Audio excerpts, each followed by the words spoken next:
Selamat siang. Assalamualaikum warahmatullahi wabarakatuh. Pada kesempatan siang hari ini saya dari Brigade 487 TV Sapu Jagat bertamu ke salah satu ahli waris dari Sultan Hamengkubuwono VII. Betul ya Pak Tri? Betul. Ya, pada siang hari ini kami diterima oleh Raden Mas Triyanto Prastowo Sumarsono. Kami ingin tahu tentang apa sih yang terjadi polemik di Keraton Jogja ini. Kok saya dengar-dengar di luaran sana ada tumpang tindih antara Sultan Drone dan Kasultanan Drone. Itu sejarahnya kira-kira bagaimana Pak Tri? Mungkin bisa sedikit dijelaskan. Monggo silakan. Ya, perlu saya sampaikan bahwa di Yogyakarta itu ada dua permasalahan. Satu di bidang pemerintahan dan pertanahan. Di bidang pemerintahan itu ada dualisme pemerintahan. Ada dualisme lembaga negara kerajaan. Ya, antara apa dengan apa itu? Yaitu sebelum merdekanya negara Republik Indonesia, itu di wilayah daerah negara kerajaan Kasultanan sudah berdiri Sebuah pemerintahan, sebuah organisasi institusi lembaga pemerintahan yang bernama Lembaga Negara Kerajaan Kasultanan Ngayogyakarta Hadiningrat. Negari Yogyakarta itu Negari Ngayogyakarta Hadiningrat. Ya, ya. Jadi setelah negara Republik Indonesia merdeka, justru Sultan Habib IX itu menyatakan berintegrasi, bergabung, melebur dengan negara Republik Indonesia. 1 bulan setelah Presiden Republik Indonesia Soekarno menyatakan kemerdekaan.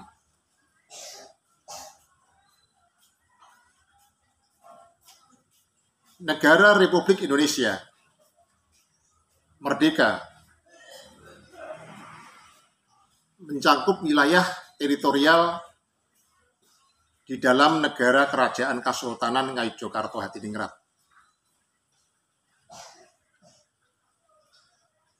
Jadi yang melanggar sebenarnya negara Republik Indonesia. Karena negara Republik Indonesia belum lahir yang mengklaim bahwa wilayah negara kerajaan Kasultanan Ngayogyakarta adalah merupakan bagian dari negara Republik Indonesia. Jadi pertanyaannya, bila mana Sultan Habib IX tidak menyatakan berintegrasi bergabung dengan negara Republik Indonesia?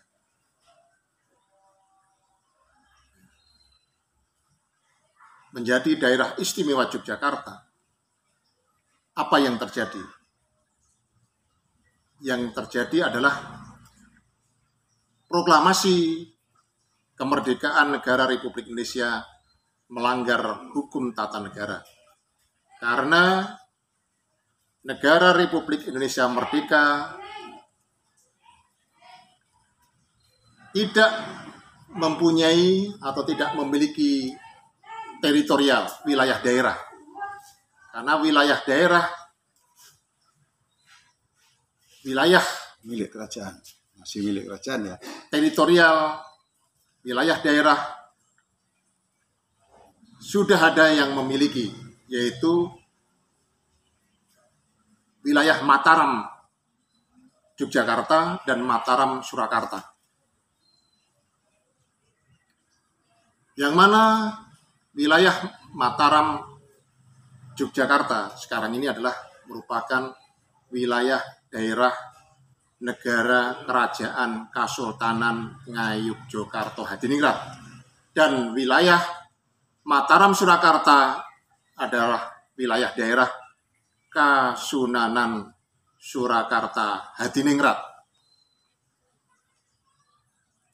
Jadi pernyataan proklamasi kemerdekaan negara Republik Indonesia berada di wilayah negara kerajaan Kesultanan Yogyakarta yang telah berdaulat lebih dulu,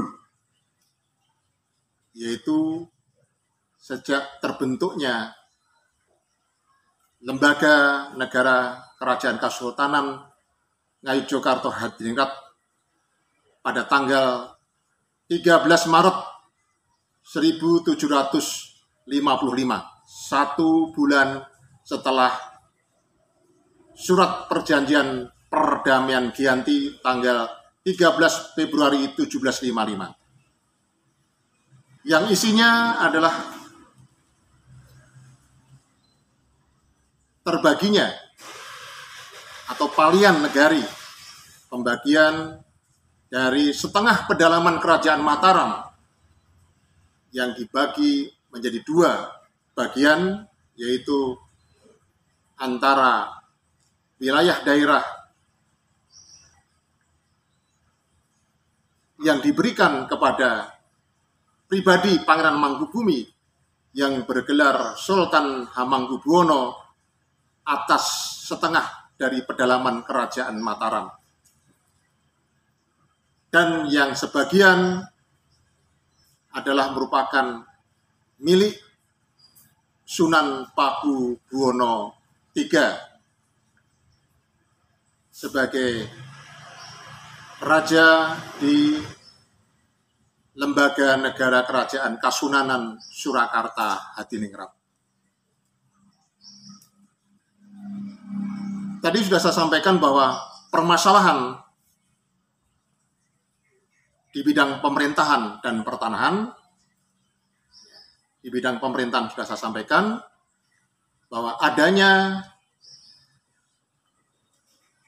berintegrasi, bergabung, meleburnya struktur organisasi, institusi lembaga pemerintah-pemerintahan negara kerajaan Kesultanan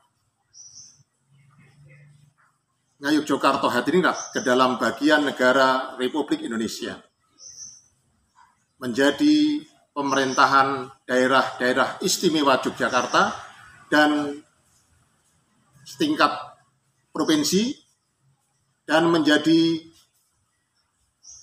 pemerintahan Keraton Yogyakarta Hadiningrat.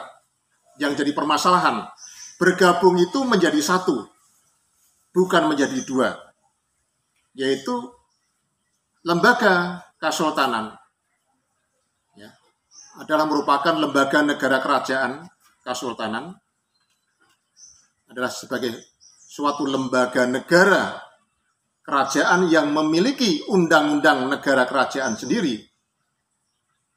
Bergabung, pemerintahannya bergabung dengan pemerintahan negara Republik Indonesia menjadi pemerintahan daerah-daerah istimewa Yogyakarta setingkat provinsi. Dan anehnya, tidak hanya menjadi pemerintahan daerah-daerah istimewa Yogyakarta setingkat provinsi saja, anehnya menjadi 2 pemerintahan, yaitu ditambah dengan adanya institusi lembaga pemerintahan Karaton Ngayogyakarta Hadiningrat. Jadi bergabungnya lembaga negara kerajaan Kesultanan berintegrasi, bergabung melebur dengan negara Republik Indonesia, semestinya hanya menjadi pemerintah daerah-daerah istimewa Yogyakarta saja, ini malah menjadi membias menjadi 2 pemerintahan, yaitu pemerintahan DIY atau pemerintahan daerah istimewa Yogyakarta setingkat provinsi dan menjadi pemerintahan Keraton Ngayogyakarta Hadiningrat.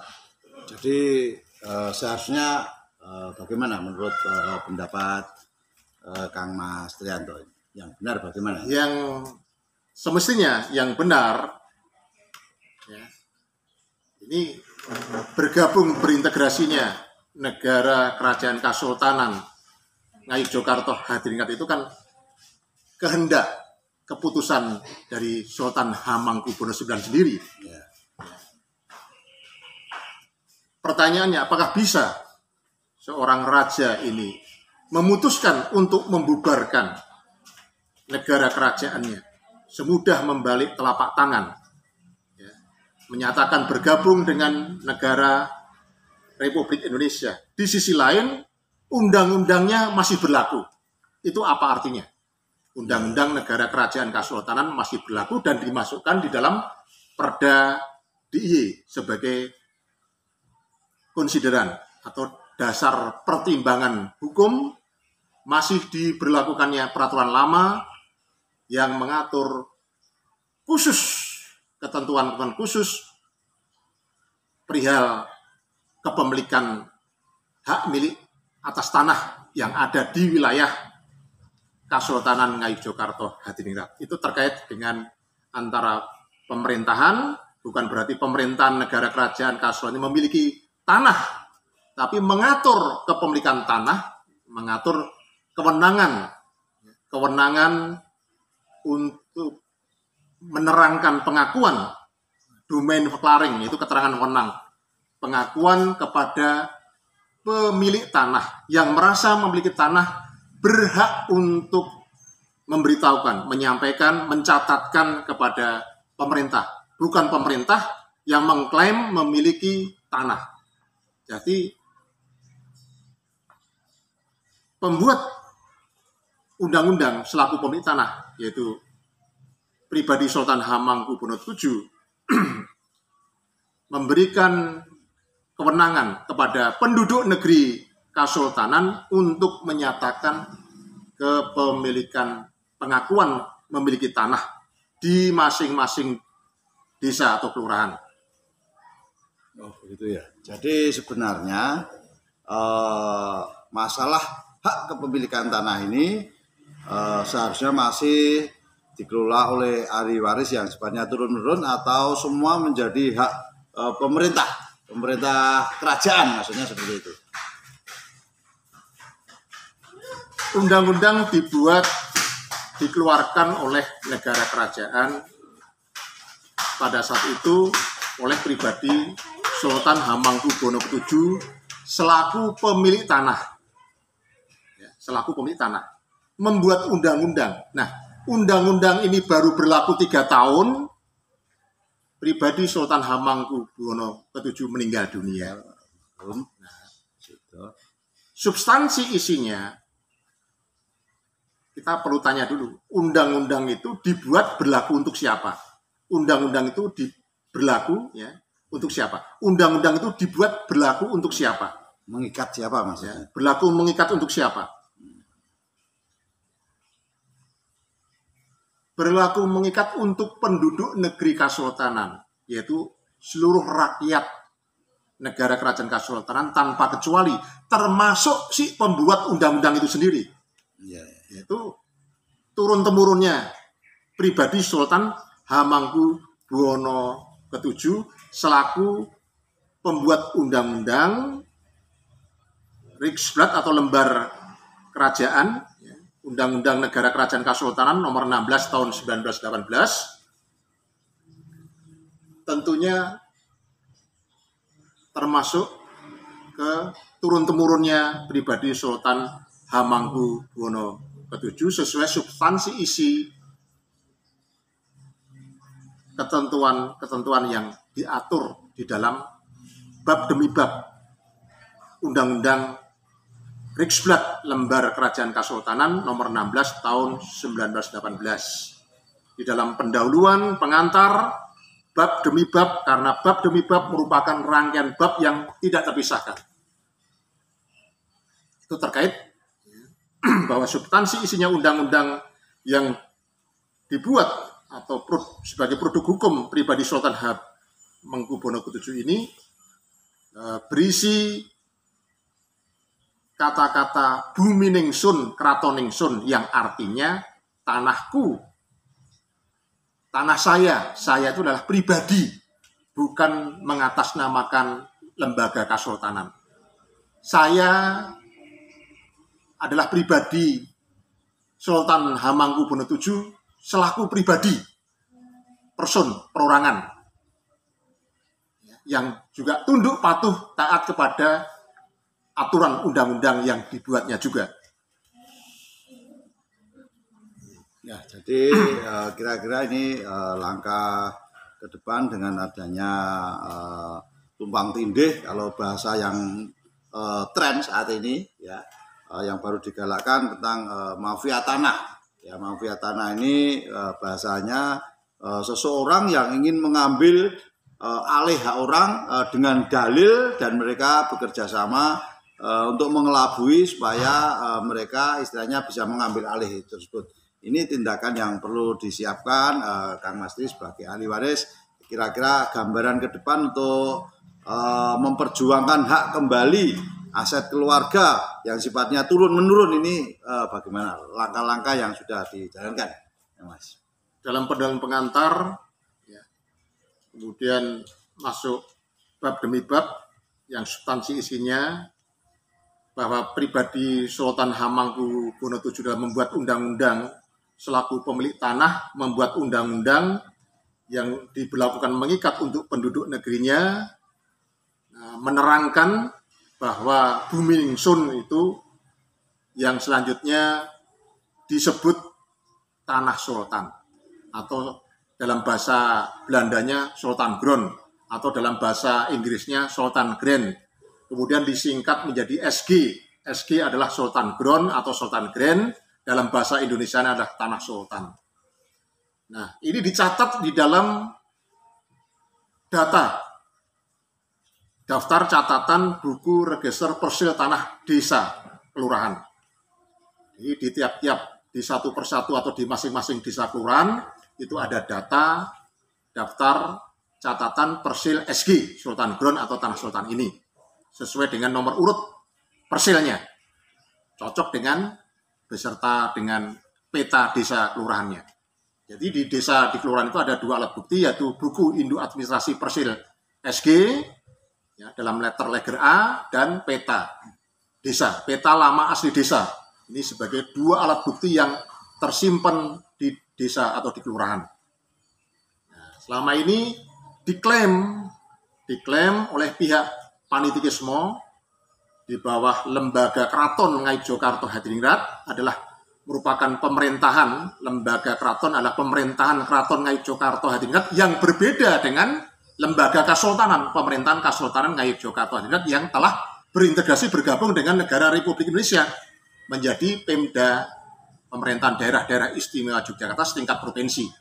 Jadi sekali lagi saya sampaikan, pemerintahan Keraton Ngayogyakarta Hadiningrat dengan pemerintahan Kasultanan Ngayogyakarta Hadiningrat adalah berbeda, tidak sama.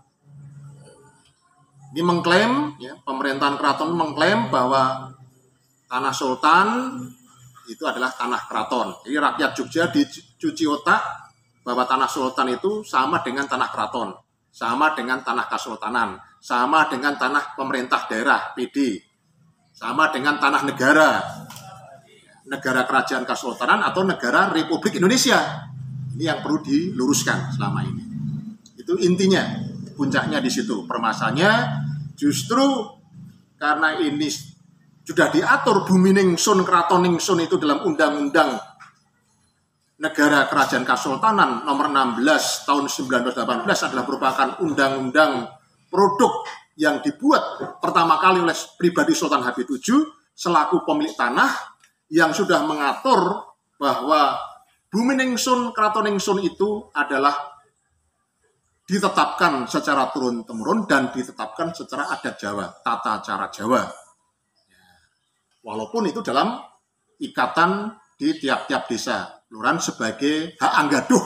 Hak anggaduh itu apa? Hak dipinjami oleh pemilik tanah, karena pemilik tanah yang telah membuat aturan di dalam undang-undang itu baru berjalan 3 tahun meninggal dunia, pribadi Sultan Habib VII meninggal dunia, tentunya berlaku tidak hanya untuk penduduk negeri rakyat, penduduk negeri kerajaan, negara kerajaan Kasultanan, tapi berlaku juga untuk turun-temurunnya pribadi Sultan Habib VII.